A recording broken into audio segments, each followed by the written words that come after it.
2 గంటల ప్రాంతంలో ఈ ఘటన జరిగితే ఈ ఘటనకు సంబంధించి జరిగిన వివరాలను ఒక్కసారి గమనిస్తే ఈ ఘటనలో ప్రభుత్వం స్పందించకూడదు అన్న తాపత్రయము ఎక్కువగా కనిపిస్తూ ఉంది. ప్రభుత్వం 17 మంది చనిపోతే ఈ ప్రభుత్వం మొట్టమొదటగా సాయంత్రం 4 గంటలకు హోంమంత్రి వచ్చి ప్రెస్ మీట్ను అడ్రస్ చేస్తూ తాను మాట్లాడినప్పుడు కూడా సహాయానికి సంబంధించి పర్యవేక్షించడానికి తాను అనకాపల్లికి వెళ్తున్నాను అన్న మాటలు వాళ్ళ నోట్లో నుంచి రాలేదు. మరో గంట తర్వాత అంటే సాయంత్రం 5 గంటల ఆ ప్రాంతంలో కార్మిక శాఖ మంత్రి ఎవరి పరిధిలోకి వస్తుందో, ఈ డైరెక్టర్ ఆఫ్ ఫ్యాక్టరీస్ అనేది ఎవరి పరిధిలోకి వస్తుందో, ఈ కార్మిక శాఖ మంత్రి కూడా ప్రెస్ మీట్ పెట్టి ఎంతమంది చనిపోయారో తెలియలేదు అన్నాడు. వివరాలు లేవు అని మాట్లాడతాడు. తాను కూడా హుటాహుటిన అక్కడికి వెళ్ళాలి అనే తాపత్రయం కూడా చూపించడు.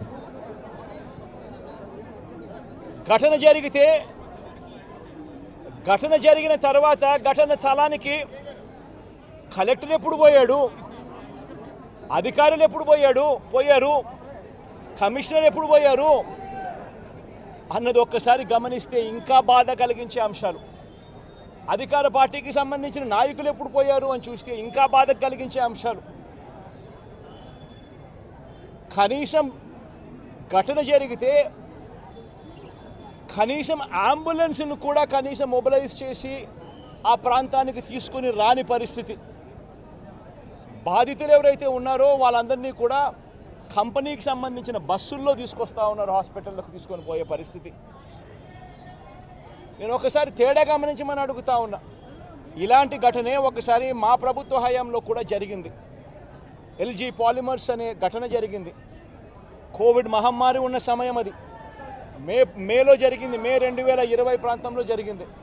ఒకవైపున కోవిడ్ మహమ్మారి ఉన్నప్పటికీ కూడా ప్రభుత్వం ఎలా పలికింది, ఎలా స్పందించింది అని ఒక్కసారి కంపారిజన్ చేయాలి. ఆ ఘటన తెల్లవారుజామున రాత్రి 3:40 తెల్లవారుజామున 3:40కి ఆ ఘటన జరిగితే తెల్లవారుజామున 3:40కి ఆ ఘటన జరిగింది. పట్టపగలు కాదు. జరిగితే 5 గంటలకల్లా కలెక్టర్ స్పాట్లోకి వెళ్ళాడు, కమిషనర్ స్పాట్లోకి వెళ్ళాడు. అంబులెన్స్లు అప్పటికే ముమ్మరంగా మోహరించేసాయి. గవర్నమెంట్ అంబులెన్స్ అన్నీ కూడా తీసుకొచ్చాయి. ప్రతి బాధితునికి కూడా తోడుగా ఉండే కార్యక్రమం జరిగింది. 6 గంటలకల్లా వైఎస్ఆర్ కాంగ్రెస్ పార్టీకి సంబంధించిన సీనియర్ నాయకులు అందరూ కూడా స్పాట్ మీదకి వెళ్ళారు, తోడుగా ఉండే కార్యక్రమం చేశారు. అదే రోజు 11 గంటలకల్లా, మధ్యాహ్నం కూడా కాదు, మధ్యాహ్నం కాకమునిపే 11 గంటలకల్లా ఏకంగా ముఖ్యమంత్రి అంటే నేనే ఏకంగా స్పాట్లోకి నేనే రావడం జరిగింది. స్పందించిన తీరు గమనించమని అడుగుతా ఉన్నా. వెంటనే 24 గంటల్లోనే ఏకంగా ₹1 కోటి కాంపన్సేషన్ ప్రకటించిన పరిస్థితులు గతంలో ఎప్పుడు జరగల. ఇట్లాంటి ఘటనలు జరిగినప్పుడు గవర్నమెంట్ ఎప్పుడూ కూడా రెస్పాన్సిబిలిటీ తీసుకొని, గవర్నమెంట్ ఎప్పుడూ కూడా బాధితుల పట్ల సానుభూతితో ఎప్పుడూ వ్యవహరించలా. ఇంతగా వ్యవహరించిన పరిస్థితులు ఎప్పుడూ లేవు. మొట్టమొదటిసారిగా ₹1 కోటి కాంపన్సేషన్ ఇచ్చిన ఏకైక ప్రభుత్వం మొట్టమొదటగా వైఎస్ఆర్సీపీ ప్రభుత్వమే, మన ప్రభుత్వమే, జగన్ ప్రభుత్వమే ఇచ్చిందని కూడా చెప్పడానికి కూడా సంతోషపడతా ఉన్నాను నేను. ఇక్కడ 24 గంటల్లోనే ఏకంగా ₹30 కోట్ల అక్కడికి ఇమీడియట్లీ పంపించి బాధితులకు తోడుగా నిలబడడం జరిగింది. ఎవరైతే దెబ్బలు తగిలాయో, ఎవరైతే ఉన్నారో వాళ్ళని వెంటనే హాస్పిటల్లోకి చేర్పించడం, 3 రోజులు హాస్పిటల్లో ఉంటే ₹10 లక్షల మేర కాంపన్సేషన్ ఇవ్వడం, హాస్పిటల్లోకి జరిగిన మైనర్ ఇంజరీస్కి కూడా వెంటనే ₹3 లక్షలు ఇవ్వడం, హాస్పిటల్లోకి ఎవరు వచ్చినా కూడా చిన్న గాయాలతో వచ్చిన వాళ్ళకు కూడా ₹25,000 మేరకు వాళ్ళకు కూడా కాంపన్సేషన్ ఇచ్చి పంపించడం. ఏకంగా గ్రామాలకు కూడా 15,000 మంది గ్రామాలు 15,000 మంది నివాసం ఉంటా ఉన్న చుట్టుపక్కల ఉన్న 5 గ్రామాలకు సంబంధించి ప్రతి ఒక్కరికి కూడా మళ్ళీ 10,000 రూపాయలు కూడా ఇచ్చి కూడా తోడుగా నిలబడిన పరిస్థితులు ఆ రోజుల్లో వైఎస్ఆర్ కాంగ్రెస్ పార్టీ ప్రభుత్వ హయాంలో జరిగాయి. నేను ఇక్కడ ఎందుకు చెప్తా ఉన్నాను అంటే మనిషి ఒక ప్రభుత్వం అధికారంలో ఉన్నప్పుడు స్పందించే తీరు ఎలా ఉంటుంది అన్నది చాలా ఇంపార్టెంట్. ఈ ఘటనలో చంద్రబాబు నాయుడు గారు ఇక్కడికి వచ్చినప్పుడు ఆయన ప్రెస్ మీట్ చూసి ఆశ్చర్యపోయా. జగన్ హయాంలో జరిగాయి ఘటనలు అని చెప్పి చెప్తాడు కానీ నేరాన్ని ఇక్కడ నుంచి డైవర్ట్ చేసే కార్యక్రమం చేస్తాడు. కానీ ఆశ్చర్యం ఏమిటంటే చంద్రబాబు నాయుడు ఇంతకుముందు 2014 నుంచి 19 ఆయన ముఖ్యమంత్రిగా ఉన్నప్పుడు ఆయన హయాంలో జరగలేదా? ఈ ఘటనలు ఇటువంటివన్నీ ఎవరి హయాంలో అయినా కూడా జరుగుతాయి. కానీ జరిగినప్పుడు ఒక ప్రభుత్వం ఎలా స్పందిస్తూ ఉంది అన్నది మోస్ట్ ఇంపార్టెంట్ ఆస్పెక్ట్. ఒక ప్రభుత్వం అన్నది స్పందించేటప్పుడు ఎంపతి చూపించాలి, అంటే సానుభూతి చూపించాలి ప్రజల పట్ల, బాధితుల పట్ల. రెండోది ప్రభుత్వం చేయాల్సింది ఏమిటి అని అంటే రెస్పాన్సిబిలిటీ తీసుకోవాలి. ఈ రెండు కూడా ఆ రోజు వైఎస్ఆర్ కాంగ్రెస్ పార్టీ ప్రభుత్వం చేసింది. ఈరోజు చీఫ్ సెక్రటరీగా ఉన్న నీరప్రసాద్ అనే వ్యక్తి ఎవరైతే చీఫ్ సెక్రటరీగా ఉన్నారో ఆయన ఆధ్వర్యంలోనే అప్పుడే ఒక హై లెవెల్ కమిటీ వేసి ఫ్యాక్టరీ సెక్యూరిటీని, పొల్యూషన్ కంట్రోల్ని ఈ రెండింటినీ కూడా క్రోడీకరించి ఇటువంటి ఘటనలన్నీ కూడా పునరావృతం కాకుండా ఏ రకమైన రిఫార్మ్స్ తీసుకొని రావాలి అని చెప్పి ఆలోచన చేసి కమిటీ స్టడీ చేసి సిఫార్సు చేయమని చెప్పి కూడా ప్రభుత్వం కోరింది. నీరప్రసాద్ అనే ప్రస్తుత చీఫ్ సెక్రటరీ గారు అప్పట్లో కమిటీ హెడ్గా ఉండి తాను కూడా రిపోర్ట్ కూడా ఇచ్చాడు. ఆ రిపోర్ట్ ఆధారంగా ఆగస్టు 2020లోనే జీవో కూడా ఇష్యూ చేసి ఒక ప్రాపర్ ప్రోటోకాల్ను తీసుకొని రావడం జరిగింది.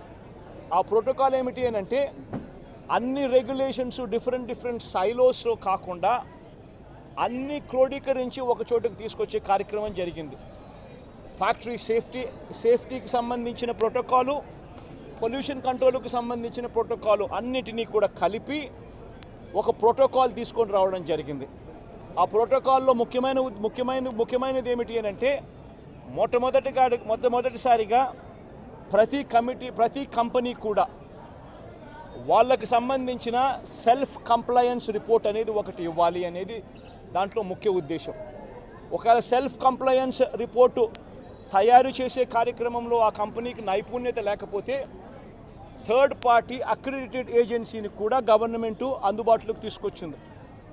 వీళ్ళ ద్వారా మ్యాండేటరీగా ప్రతి కంపెనీ సెల్ఫ్ కంప్లయన్స్ రిపోర్ట్ అనేది మ్యాండేటరీగా ఇవ్వాలి. ఇచ్చిన తర్వాత ఆ కంప్లయన్స్ రిపోర్టు నిజంగా ఉందా లేదా, నిజంగానే వాళ్ళు ఇవన్నీ ఉన్నాయా లేదా, ఇవి కాక ఇంకా ఫర్దర్గా వాళ్ళు ఏమైనా చేయాల్సినవి ఏమన్నా ఉన్నాయా లేదా అన్నది నిర్ధారించడానికి కోసం ఒక కమిటీ ఇన్స్పెక్షన్ కూడా చేయాలి.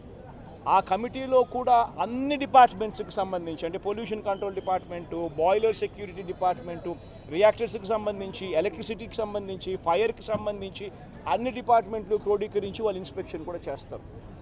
చేసిన తర్వాత వాళ్ళు కంపెనీ యాజమాన్యానికి ఫర్దర్గా ఇవి చేయాలి అని చెప్పి ఒకవేళ ఏదైనా ఉంటే అవి కూడా వాళ్ళు ఐడెంటిఫై చేసి కంపెనీ యాజమాన్యానికి వాళ్ళు టైం ఇస్తారు, కంప్లై చేయండి అని చెప్పి. అది 15 రోజులు టైం ఇస్తారు. అంటే కంప్లయన్స్ రిపోర్ట్ వచ్చిన తర్వాత మళ్ళీ వీళ్ళు 1 మంత్ లోపల వీళ్ళు ఇన్స్పెక్షన్ చేసిన రిపోర్ట్ వచ్చిన తర్వాత ఆ ఇన్స్పెక్షన్ రిపోర్ట్లో కంపెనీ ఫర్దర్గా ఏమైనా చేయాల్సి ఉంటే మళ్ళీ వాళ్ళకి 15 రోజులు టైం ఇస్తూ వీళ్ళు మళ్ళీ ఒక రిపోర్ట్ అనేది ఇస్తారు. ఆ రిపోర్టును ఆ 15 రోజుల లోపల వాళ్ళు చేసేట్టుగా జాయింట్ కలెక్టర్ ఆధ్వర్యంలో ఒక జాయింట్ కలెక్టర్కు ఆ రెస్పాన్సిబిలిటీ ఫిక్స్ చేసి జాయింట్ కలెక్టర్ ఆధ్వర్యంలో ఆ ఇన్స్పెక్షన్లో వాళ్ళు చెప్పినవన్నీ జరిగాయా లేదా అని మానిటర్ చేసే రెస్పాన్సిబిలిటీ ఆ జేసీకి ఇస్తుంది. ఈ ప్రోటోకాల్, ఈ సిస్టమ్ ఉంది.